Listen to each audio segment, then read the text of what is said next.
이 시간 같이 함께 다른 복음은 없습니다 라고 하는 제목으로 하나님 말씀 나누겠습니다. 여러분 혹시 입맛이 없다고 느껴본 적 있으세요? 네. 목사님 말 같지도 않은 질문하는 것 같아요. 이런 눈빛으로 보는 것 같아요. 목사님 입맛이 없다니요. 입맛이 너무 돋아서 걱정입니다. 아마 이런 분들 있지 않을까 싶어요. 우리가 어떠한 이유든지 간에 몸이 아프던 또 다른 이유로 입맛이 없음을 한번 느껴본 적은 있어야죠. 네, 있었길 바랍니다. 언젠가 흔히 우리가 먹방이라고 부르는 그런 맛있는 음식을 먹는 미디어 매체들이 성행하고 있어요. 분명히 우리 시대에 먹는다라는 것은 이제는 어느덧 단순히 생존을 위한 행위라기보다는 맛을 누리고 즐기는 또 하나의 향유이고 큰 기쁨이라는 생각을 해보게 됩니다. 그러니 우리가 만약에 이 맛을 느끼지 못한다라고 한다면 이것은 분명 너무나 안타까운 일이고 또 한편으로는 굉장히 불행한 일일 것 같다는 생각도 해보게 됩니다.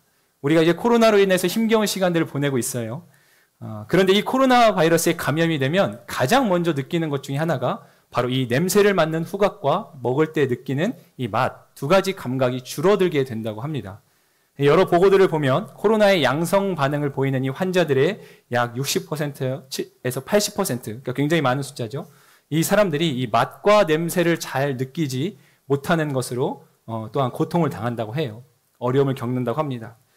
그러니 우리가 코로나를 조심해야 될 이유가 하나가 더 생긴 것 같아요.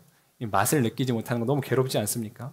그렇다고 혹시라도 다이어트 한다고 식욕을 절제하려고 코로나 바이러스에 걸릴 일은 없습니다. 일부러 그렇게 하지 마시고.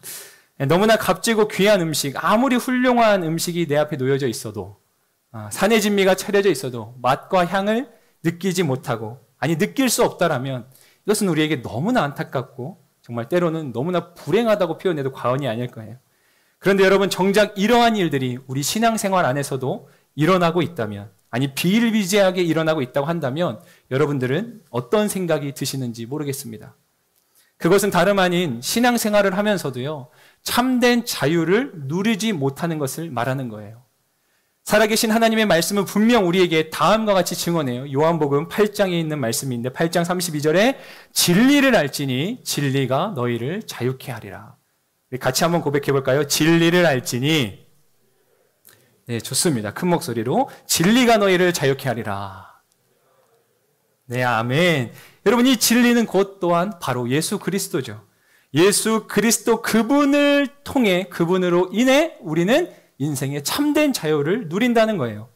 그런데 안타까운 건 뭐냐면 아무리 교회를 오래 다니고 열심히 신앙생활을 하고 또 예수 그리스도를 믿는다 말하고 나 자신이 크리스천이라고 말해도 여전히 그 참된 자유를 누리지 못한 채 무언가의 강한 억압을 받고 억눌려 있는 모습들을 우리들의 모습 가운데서 발견하게 된다는 거예요.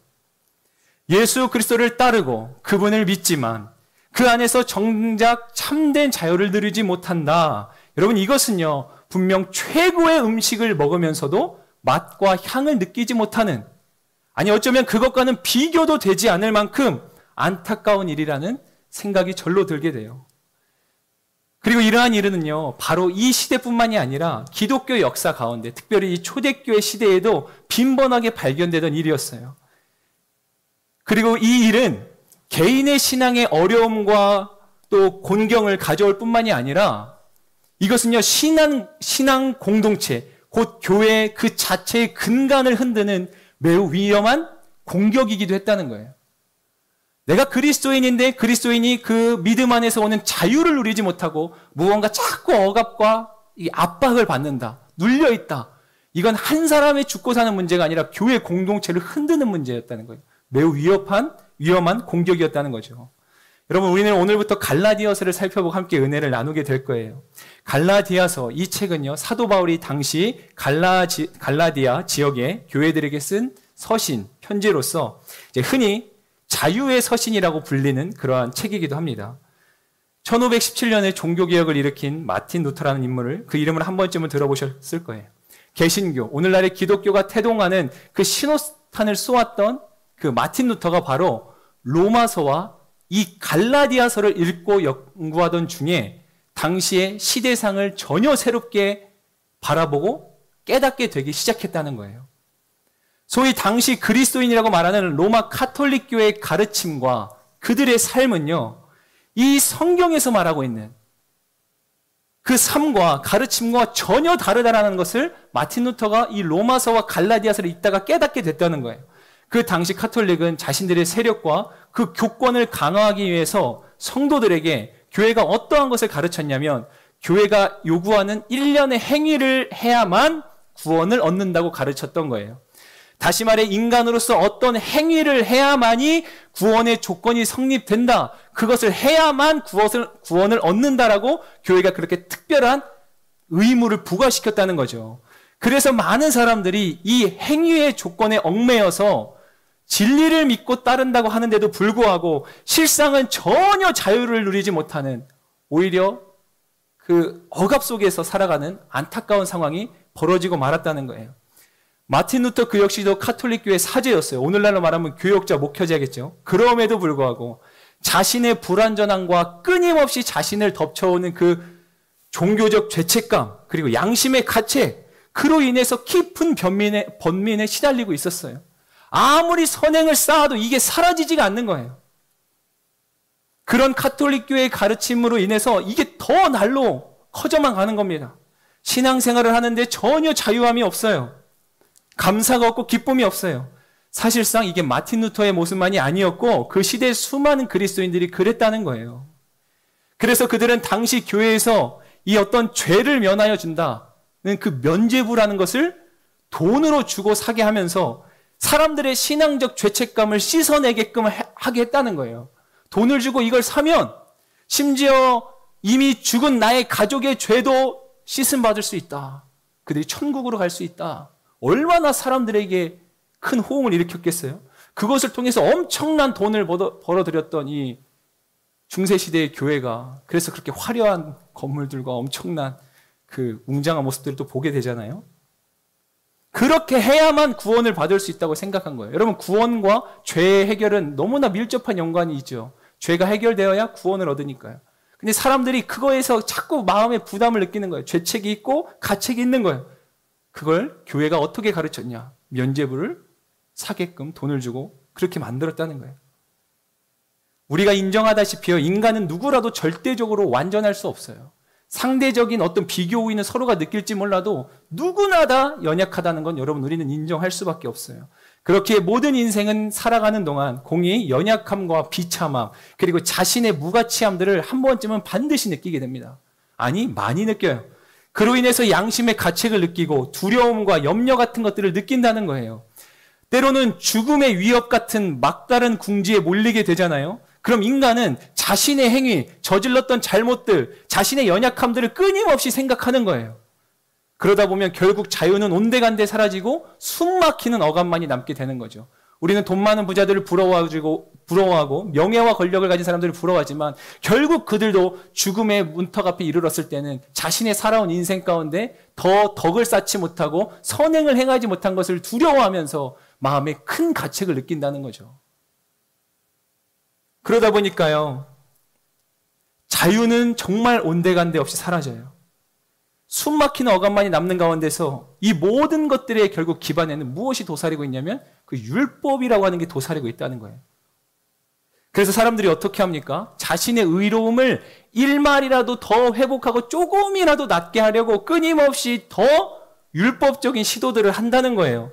더 열심히 선행을 쌓고 더 열심히 종교활동을 하는 거예요. 그런데 그럴수록 오히려 이따금 넘어지는 내 실수를 보면서 스스로에게 더 냉혹해지고 가혹함을 가하게 된다는 거예요. 선행을 쌓으려 하면 할수록 내가 종교적 열심을 통해서 무언가 성취를 누리려 하면 할수록 한 번씩 넘어지는 피할 수 없는 내 실수와 연약함을 보면서 사람은 더 큰 괴로움에 빠진다는 거죠. 인생은 더 혼란스러워지고 위로는 더 얻을 수 없게 되고요. 더 괴로워질 뿐이라는 거예요. 그렇게 신앙을 떠나는 사람들도 부지기수로 많습니다. 회의감을 느끼는 거예요. 결국 똑같아 보이는 내 인생을 바라보면서 하나님은 없다고 그렇게 스스로 부정하고 단정 지으며 교회를 떠나는 겁니다. 여러분, 귀한 청년 여러분, 우리 가운데 어쩌면 그런 분들이 있을 수 있어요. 그렇다면 그런 인생의 쳇바퀴와 그런 깊은 늪에 빠져 허덕이는 인생들에게 진짜 기쁨, 진정한 기쁨의 소식은 무엇이겠어요? 끊임없이 선행을 쌓고 노력을 하고 최선을 다하고 심지어 하다못해 중세시대 교회처럼 돈을 주고 면죄부 같은 것을 수없이 본다 하더라도 해결되지 않는 그 마음의 무거움과 억압 속에 신음하는 사람들에게 자유와 기쁨을 주는 것이 있다라고 한다면 그게 진짜 그 사람에게 구원의 소식 아니겠냐고. 너무나 기쁜 소식 아니겠어요? 별의별 노력을 다해도 안 되는 건데 그런 사람에게 진짜 자유와 기쁨을 얻는 방법이 있다. 이게 기쁨의 소식인 거죠. 여러분, 그 기쁜 소식, 그리고 이제 한자로 말하면 복음이죠. 그 복음이란 바로 예수 그리스도예요. 여러분, 크게 아멘 하셔야 됩니다. 아멘. 괴로움과 죄책과 비참함과 억압 속에서 신음하던 우리들에게 놀라운 자유와 기쁨을 허락하는 것이 바로 예수 그리스도 안에서 주어지는 은혜입니다. 아멘 하겠습니다. 아멘. 여러분, 제 아무리 땅이 메말라 비틀어 있다고 해도 그렇다고 할지언정 결코 땅은 스스로 비를 내리게 할 수 없어요. 비는 위로부터 내리는 거예요. 우리 인생에 필요한 것이 바로 이것이죠. 메말라 있는 인생 가운데 절대적으로 필요한 게 있다면 바로 위로부터 임하는 하나님의 은혜라고 한다는 거예요. 바로 진리 되신 예수 그리스도, 그분으로 말미암은 은혜와 자비로만이 우리의 메말라 있는 심령이 촉촉하게 젖고 대지가 살아나는 그 은혜를 경험할 수 있다고 하는 거죠. 땅이 아무리 노력해도 스스로 비를 내리게 할 수 없다. 땅은 그저 위로부터 오는 비를 기다릴 뿐이다. 마틴 루터 그 역시도요, 이 은혜와 진리를 깨닫고 나니 그러니 말하지 않을 수 없었던 마음의 감격이 있었던 거예요.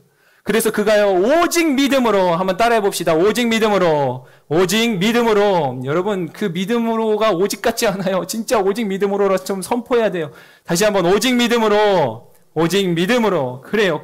그거보다 우리보다는 100배는 더 큰 목소리로 외치면서 그가 그렇게 그 거대한 로마 교회를 향해 맞섰던 겁니다. 그게 종교개혁이고 그로 인해서 오늘날의 이 프로테스탄트교, 우리 개신교가 탄생하게 된 거예요. 여러분, 여전히 율법의 사고에 갇혀서 고통과 두려움을 겪는 죽음에 처한 수많은 그리스도인들에게 이 마틴 루터가 생명의 불꽃을 지폈다는 겁니다. 그런 그가 이 갈라디아서를 보면서 깨달았다는 거예요. 그래서 루터가 이렇게 고백하게 됐어요. 이 서신은 나의 행복이고 나의 서신이며 나의 캐더린이다. 캐더린은 그의 아내의 이름이거든요. 그러면서 그가 한마디 이렇게 덧붙여요. 주옥 같은 표현이에요. 나는 갈라디아서와 결혼했다. 그만큼 이 갈라디아서는요, 이 개신교의 신호탄이 되었던 마틴 루터에게 있어서 결코 잊을 수 없는, 아니 우리 그리스도인들에게 결코 놓칠 수 없는 그 진리에 대한 각성을 일으키는 너무나 위대한 성경이라고 할 수 있습니다. 물론 모든 66권의 성경이 그러하겠지만 우리가 특별히 이 시대 가운데 이 갈라디아서를 우리가 살펴볼 수 있는 건 하나님의 큰 은혜라는 생각을 해보게 됩니다. 그래서 그는요, 마찬가지로 이 갈라디아서를 종교개혁의 성명서다라고 이렇게 표현하기도 했어요. 여러분, 진정 이 갈라디아서는 그리스도인의 독립선언서와 같아요. 억압에 눌려있던 그리스도인들에게 이 갈라디아서는 독립선언서다. 우리에게 독립을 선언하는 거다. 진정한 영혼의 자유를 위해서 그 본질을 명명백백히 규명하고 있는 책이 이 갈라디아서예요. 저와 여러분들이 이 갈라디아서 안에 담겨진 놀라운 복음의 능력, 그 은혜를 정말 남김없이 발견하고 깨닫고 누리는 축복이 있기를 주님의 이름으로 축원합니다. 네, 별로 여러분들 원치 않으시겠죠? 않으시는가 봐요. 저는 너무나 간절한데 다시 한번 해볼까요? 여러분, 그 놀라운 축복을 누리기를 주님의 이름으로 간절히 축원합니다. 아멘. 설교 끝나지 않았습니다. 설교 듣다가 축원합니다. 나면 끝났나 보다. 조금 더 우리 말씀을 나눌 거예요. 여러분, 우리가 이 갈라디아서에 대해서 조금 더 이제 살펴보면 사도 바울이 AD 47년경에 곧 1차 전도 여행 중에 갈라디아라고 하는 지역을 방문해요. 예. 그 부분 가운데 이제 교회들을 세워가는데 오늘날로 말하면 터키 인근 부근입니다. 여러분 한번 지도를 보여주시면 좋겠어요. 이게 이제 사도 바울의 1차 전도여행 경로인데, 이 바울은 바나바와 함께 안디옥, 수리아 안디옥이거든요. 여러분들 화면에 보면 안디옥이라는 지명이 두 군데가 있죠. 이게 저기 좌측에 우측이죠. 여러분들이 볼 때는 우측에 있는 안디옥과 저 위쪽에 있는 안디옥. 이 수리아 안디옥, 지난주에 나눴던 안디옥 교회 그 안디옥은 이 수리아 안디옥 오른쪽에 있는 거예요. 저 위쪽은 비시디아 안디옥이라고 부르거든요. 같은 지명인데 이 수리아 안디옥을 떠나서 이 구부로, 오늘날 키프로스 섬이죠. 저 밑에 섬이 있죠. 그 구브로 섬을 지나서 이제 초록색을 보시면 돼요. 섬을 지나서 버가, 비시디아, 이고니온, 루스드라, 더베 지역을 방문하면서 교회를 세웠어요. 저 지역이 이제 갈라디아 지역, 오늘 말하는 이 갈라디아 서신서의 이제 수신자가 되는 건데, 그렇게 이 교회들을 세워나갔어요. 그리고 바울이 다시 이제 빨간선을 통해서 이제 다시 돌아오거든요. 돌아와서 다시 수리아 안디옥까지 가는데, 그 돌아오는 과정 중에 다시금 그가 이렇게 세워나갔던 교회들을 차례로 방문하면서 그게 수리아로 돌아가게 되는 거예요. 됐습니다. 지도. 시간이 지나고 이제 AD 49년이 됐어요. 바울은 두 번째 전도 여행을 떠나게 돼요. 두 번째 전도 여행 사진 보여주시겠어요? 보시면 알겠지만 아까보다 지도가 조금 더 이제 그러니까 덜 확대되었죠. 저 안디옥에서 보면 이번에는 그 육로를 통해서 가는데 더 넓은 먼 길을, 이때 여러분 보시면 아시겠지만 그 갈라디아 지역을 다시 이렇게 지나가게 돼요. 다시 한번 그곳을 방문한다는 거예요. 바울은요, 네, 괜찮습니다. 이제 됐습니다. 바울은 이 갈라디아 지역의 성도들에게는 영적인 스승이자 멘토였고 또 영적 아버지와 같은 존재였어요. 왜냐하면 이 성도들에게 맨 처음 복음을 전하고 그들을 믿음 안에서 양육하고 그들에게 또한 예수 그리스도를 영접하게 했던 게 바로 바울이었기 때문입니다. 그래서 앞서 보신 것처럼 바울이 2차 여행을 통해서 다시 이곳을 방문하는데, 이때는 자기가 처음 그곳에 1차 전도여행 때 교회를 세우고 복음을 전한 뒤에 약 2, 3년이 지난 시점이었던 거죠. 그런데 그때 바울이 다시 방문했을 때 그곳에서 무엇을 보냐면, 갈라디아 지역의 교회에 복음이 아닌 거짓된 진리를 가르치는 이 거짓 교사들의 횡포가 난무하고 있다는 것을 바울이 보게 되는 거예요. 이 거짓 교사들 때문에 교회가요, 막 쑥대밭이 되고 진리를 엉뚱하게 가르치고 성도들이 완전히 잘못된 길로 행하고 있는 것을 바울이 보게 된다는 겁니다. 그래서 바울이 2차 전도여행을 마치고 다시 안디고로 돌아와서 그 갈라디아 교회를 생각하면서 편지를 쓰는데, 그게 이 갈라디아서예요. 바울은 너무나 안타까운 심정으로, 그러나 그들이 정말로 깨어있지 못함을 안타깝게 여기며 때로는 아주 엄중하게 호통을 치듯 그렇게 벼락과 같은 음성처럼 이 편지를 씁니다. 그래서 갈라디아서를 읽다 보면 특징 중에 하나가, 우리가 보통 아무리 화가 나도 이 문체에는 예의상 그 화가 잘 안 드러나잖아요. 그 바울의 다른 서신에도 보면 그 어떠한 매너 차원에서라도 감사와 어떤 그 환영, 환대, 아무튼 그런 마음들의 표시가 있어요. 근데 갈라디아서는 그냥 돌직구예요. 네. 그냥 그런 거 뭐 인사말 이런 인사치레 없이 그냥 바로 호되게 꾸짖습니다. 갈라디아 교회 성도들에게 거짓된 진리를 버리고 다시 참된 복음의 자리로 나아오라고, 그래서 온전한 복음 위에 서라고 그렇게 바울이 이 편지를 쓰는 거예요. 근데 여러분, 이제 여기서 궁금한 건 이거예요. 여기서 말하는 거짓 교사들의 가르침이란 바로 유대교의 정신과 사상의 바탕 위에 세워진 그 율법적인 사고관을 말해요. 율법적인 사고관, 이런 거예요. 대표적인 게 할례에 대한 것이에요. 할례. 그러니까 유대인들은 할례를 받아야만 하죠. 그게 이제 선택받은 민족으로서의 그 징표잖아요. 근데 그게 이제 할례를 대표로 해가지고, 대표적인 것으로 해서 그 여전히 율법적인 사고관 안에, 그 전통 의식 안에 갇혀 있었던 거예요. 다시 말하면 예수를 믿는 것도 중요한데, 여기서 말하는 이 유대교의 사상이란 건 예수님 믿는 유대인들이에요.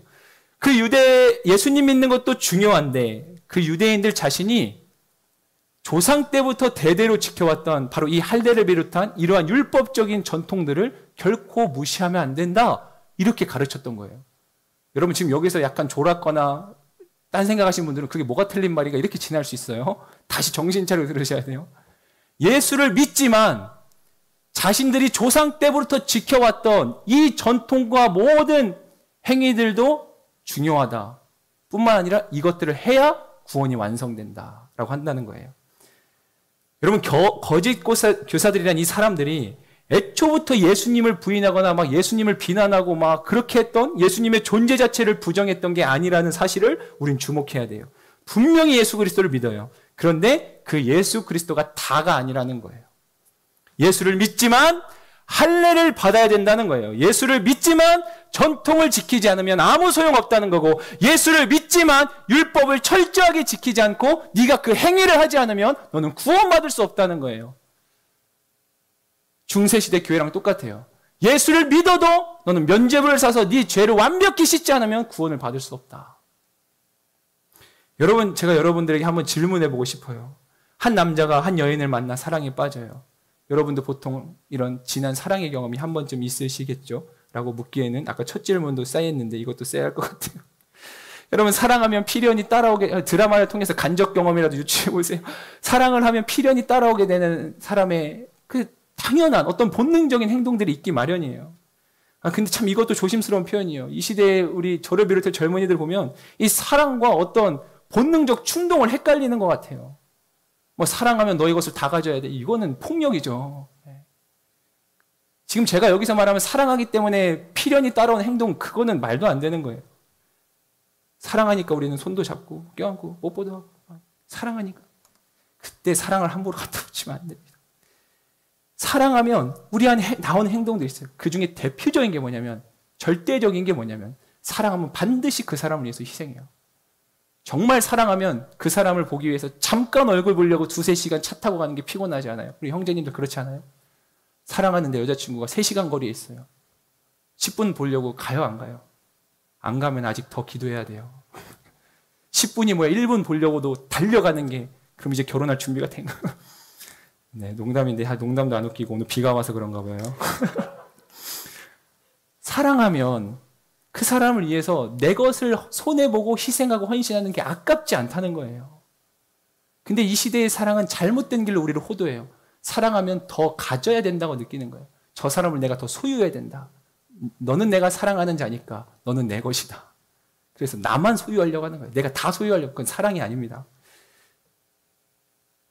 그렇게 여러분들, 우리가 사랑하면 나오는 행동들이 있기 마련인데, 만약에 사랑한다고 말하는데 여전히 옛날에 혼자 솔로일 때처럼 똑같이 행동하는 거예요. 그냥 친구들 만나는 게 중요하고, 그냥 여전히 그 여자친구, 남자친구는, 내 애인은, 내 배우자는 그냥 내가 예전에 솔로 살 때처럼 만나던 똑같은 여러 10분의 1 중에 하나인 거예요. 여러분, 그럼 이게 말이 됩니까? 마찬가지죠. 구원을 얻은 믿음이 있다면 그 믿음 때문에 이전에는 내가 없었던 거잖아요. 그 믿음 때문에 필연이 나오는 행함들이 있다는 거예요. 근데 중요한 건 이 행함이란 게 결코 구원의 조건이 아니라는 거죠. 구원의 조건은 오직 믿음이에요. 내가 예수를 진실로 믿었더니 때로는 내 삶에 도덕적이고 매우 훌륭해 보이는 그 윤리적인 삶의 모습이, 그 열매가 나타나는 거지, 그 도덕적이고 윤리적인 삶의 모습으로 구원을 얻는 게 아니라는 겁니다.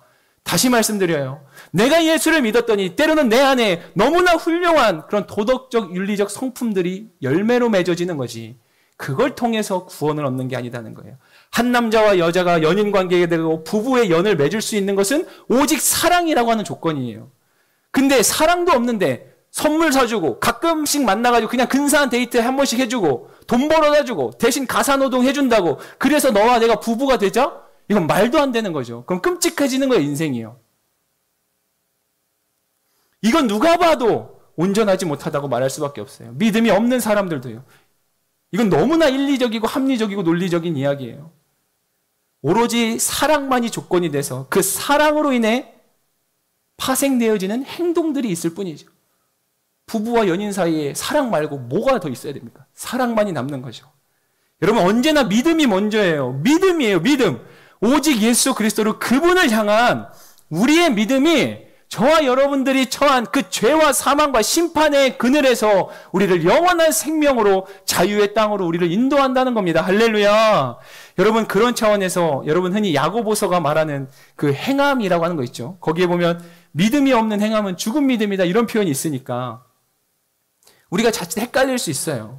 근데 여기서 말한 이 행함도 앞서 말했던 것처럼 믿음을 통해 나타나는 삶의 모습, 믿음이 있으면 당연히 있어야, 믿음으로 통해서 필연이 일어나는 그런 행동들이 없으니까 전혀 이질적이고 딴면의 삶을 보이니까, 아니 사랑한다고 내가 말은 하는데 사랑하는 티가 하나도 안 나는 거예요. 그런 걸 꾸짖고 있는 게, 권면하고 있는 게 야고보서인 거예요.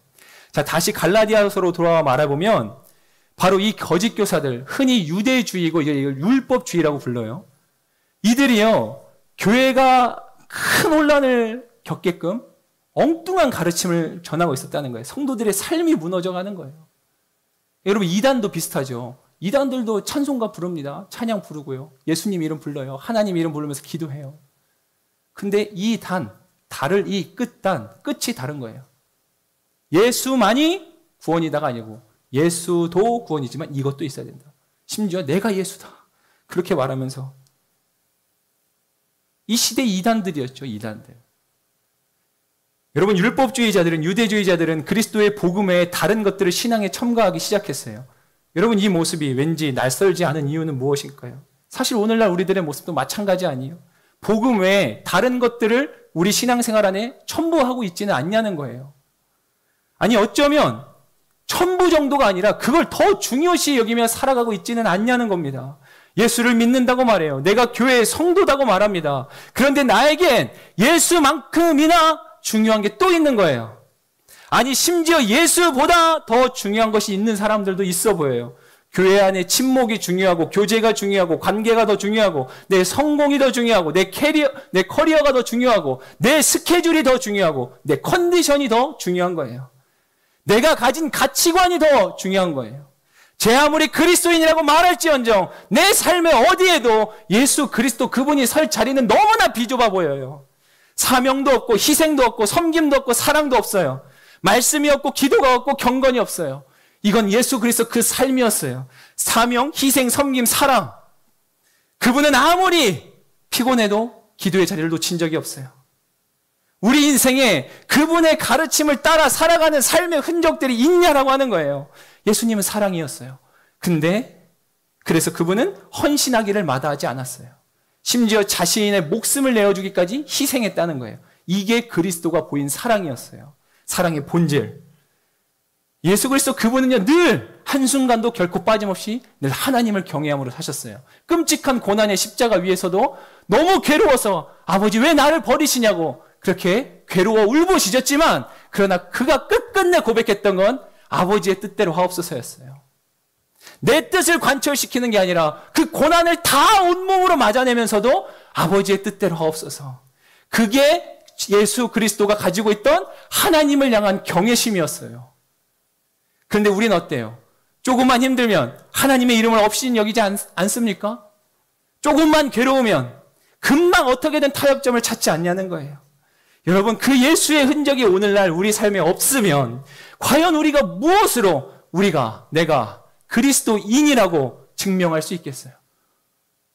예수 그분의 가르침의 흔적이 없고 예수님의 삶의 흔적도 없고 심지어 예수 그분의 흔적이 없는데 뭘로 우리가 그리스도인이다? 그리스도인은 그리스도에게 속한 자, 그리스도를 따르는 자라는 의미예요. 여러분 다시 한번 말하지만 갈라디아 교회에 예수가 없지 않았어요. 예수가 있었지만 예수를 믿었지만 그 다음에 다른 것도 있었다는 거예요. 그게 처음엔 비록 작은 것이었어요. 그런데 이제는 점점 더 그 다른 것이 더 큰 것이 되어버렸고 전부가 되어버렸고 예수의 자리를 완전히 밀어내기 시작했다는 거예요. 여러분 제가 지금 자꾸 예수의 다른 거 하니까 성공, 물질 뭐 이런 것만 생각할 수 있는데 수많은 것들이 있어요. 아까도 말했지만 내 가치관, 내 감정, 내 주관 눈에 보이지 않는 너무나 많은 것들이 그냥 어떤 죄 이런 것뿐만이 아니라 너무나 많은 게 우리 안에서 도사리고 있어서 예수와 함께 공존하고 있다는 거예요. 평상시엔 그래도 그냥 티가 안 날지 모르지만 위기의 순간이 되면 어김없이 예수님의 흔적은 없어져 버려요. 저는 여러분들에게 간절한 마음으로 정말 애끓는 심정으로 권면하며 선포해요. 저와 여러분들의 인생이 예수로 살고 예수로 죽는 그 예수가 전부인 인생이 되기를 주님의 이름으로 축원합니다. 아멘. 이제 우리가 한번 좀 말씀을 정리하고 우리가 기도의 자리로 나아가려고 해요. 갈라디아서에 대해서 오늘 이 본문에 대해서 본문 자체 우리가 읽은 1절 12절을 더 설명할 필요도 있겠지만 오늘 제가 나눈 이 핵심만 기억해도 이제 앞으로 우리가 또 갈라디아서를 계속 나눌 거니까요. 여러분 저는요 제가 이 말씀을 설교하고 나눌 수 있다는 게 너무나 가슴 벅찼어요. 정말 말씀을 준비하다가 정말 펑펑 울었습니다. 내 설교를 못 쓰고 저 혼자 이렇게 찬양을 부르면서 혼자 막 이렇게 청승맞게 막 울었어요. 다른 무엇도 아니고 내가 이 예수 그리스도를 전할 수 있다, 나눌 수 있다는 게 너무나 영광스러운 거예요.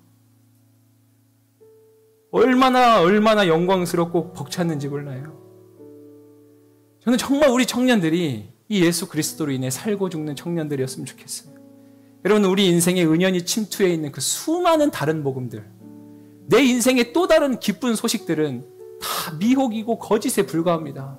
여러분들을 기쁘게 하는 게 얼마나 많아요. 여러분, 근데 그게 온전치 않다는 겁니다. 예수 그리스도, 그분이 우리의 유일한 만족이고 그분이 우리의 유일한 생명이며 그분이 지금도 우리의 소망이라고 하는 거예요. 여러분, 매주마다 그냥 늘 습관처럼 고백하니까 그냥 잊혀진 채로 살아갈지 모르겠어요. 여러분, 진짜 여전히 소망이 있어요? 아직도 여러분 그 문이 열리지 않아요. 취업과 결혼과 관계와 모든 문이 열리지 않아요. 회복의 문이 열리지 않고 재정의 문이 열릴 생각이 안 보여요. 그래도 여러분 진심이에요? 예수 그리스도가 소망이 있어요. 하루아침에 세상이 다 여러분들을 등지고 내가 세상으로부터 버림받는다 해도 여러분들 진짜 예수가 소망이라고 노래할 수 있어요? 내가 어제 끔찍한 일을 당하고 지금 처참한 심정으로 나와 있는데 주가 나의 힘이라고 지금 노래할 수 있겠냐고 묻는 거예요. 너무 괴롭고 힘든데 하늘 위에 주님밖에 없다고 여러분들 소망할 수 있어요? 지금 노래할 수 있습니까? 아니, 어쩌면 여러분들의 인생에 미안하지만 앞으로 쭉 그렇게 살아야 된다고 칩시다.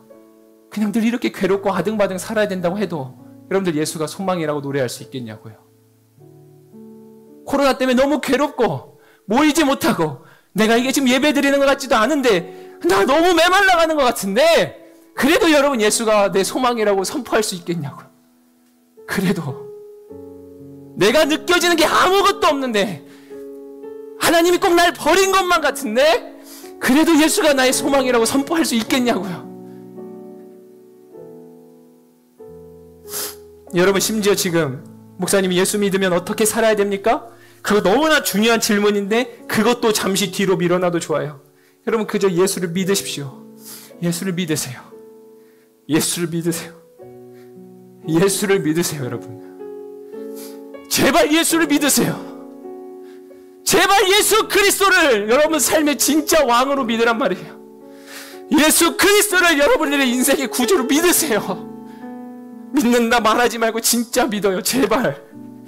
예수 그리스도, 그분이 내 인생의 구원자고 구주라는 것을 제발 믿어요.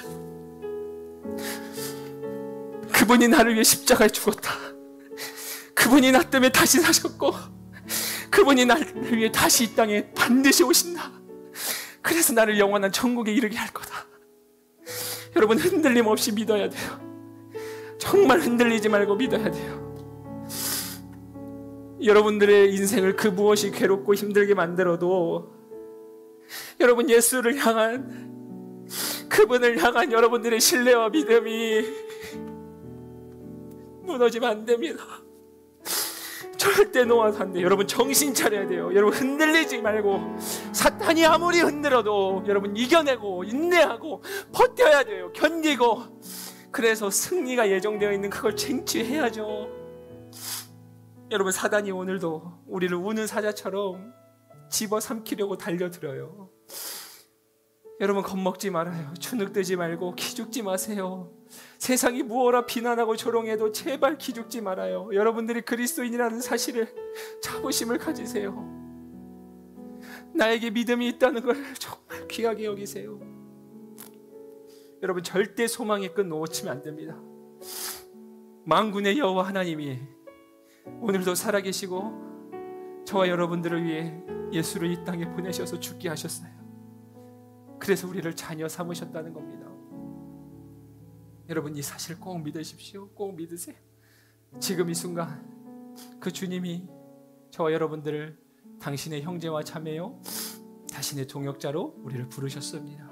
지금도 주님은 자신과 같은 뜻을 품고 예수 그리스도, 당신이 그렇게 사셨던 것처럼 우리를 또한 그렇게 하나님 나라를 위해 살아가도록 부르고 계시다는 거예요. 우리 오늘 본문 말씀 7절부터 10절을 저와 여러분들이 같이 한번 큰 소리로 읽고 우리 같이 기도하겠습니다. 7절부터 크게 읽겠습니다. 시작. 사실 다른 복음은 없습니다.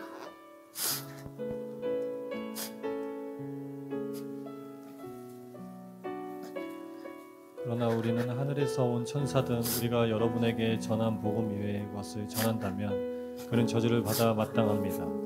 우리가 전에도 말한 것처럼 내가 지금 다시 말합니다. 만일 누구든지 여러분이 받은 복음 이외의 것을 전한다면 그는 저주를 받아 마땅합니다. 내가 지금 사람들에게 좋게 하려고 합니까? 아니면 하나님을 좋게 하려고 합니까? 또는 내가 사람들에게 기쁨을 구하려고 애씁니까?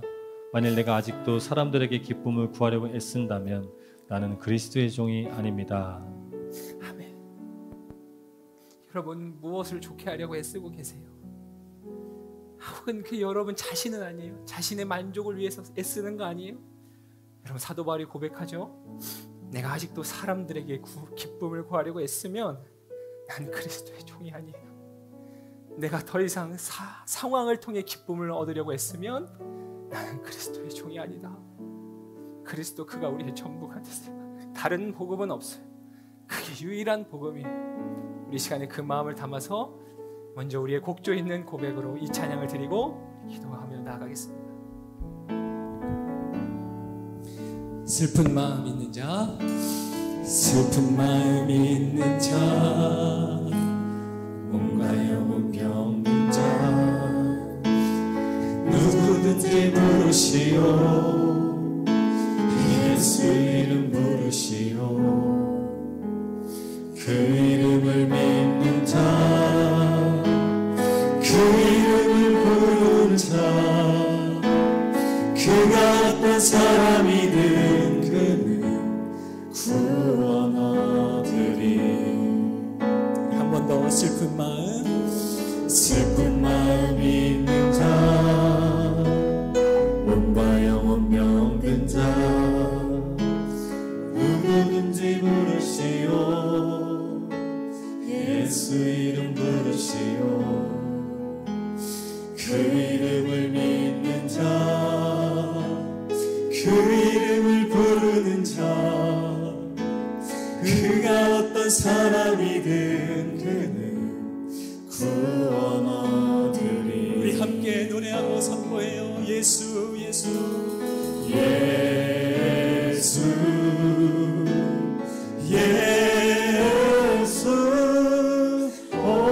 능력의 그 이름 예수 나 외쳐 부르네. 예수 예수